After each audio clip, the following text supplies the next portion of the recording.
আসসালামু আলাইকুম, সবাইকে স্বাগতম সুন্দর একটা ভিডিওতে। আজকে আমরা ইংলিশ শিখার ব্যারিয়ার নিয়ে আলোচনা করব, মানে প্রতিবন্ধকতা। কেন আমরা ইংলিশ শিখতে পারি না? প্রথমত, আমাদের যেই প্রবলেমটা সেটা হচ্ছে লজ্জা।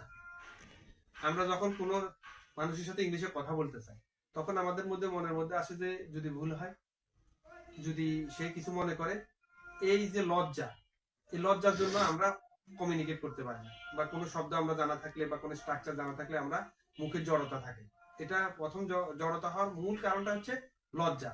সেকেন্ডলি, ফিয়ার, মানে ভয়। আমরা ভয় পাই যদি ভুল হয়, যদি কেউ পাশে লোকে কিছু বলে বা অন্য লোকে যদি সমালোচনা করে। এই চিন্তা এবং এই ভয়ের কারণে আমরা ইংলিশ বলতে পারি না।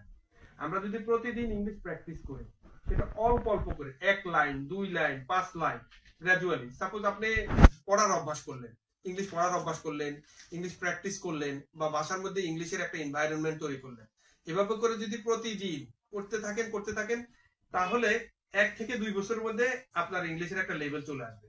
হয়তো আপনি প্রথম দিকে ইংলিশে ব্যারিয়ার ফেস করবেন, কোনো শব্দ আপনি হয়তো আননোন হবে। যেমন আজকে আমরা একটা ইংলিশ শিখতে গিয়ে একটা নতুন শব্দ পেলাম। 10ম শ্রেণীর একটা বই পড়লাম, সেখানে হলা একটা শব্দ আসতো।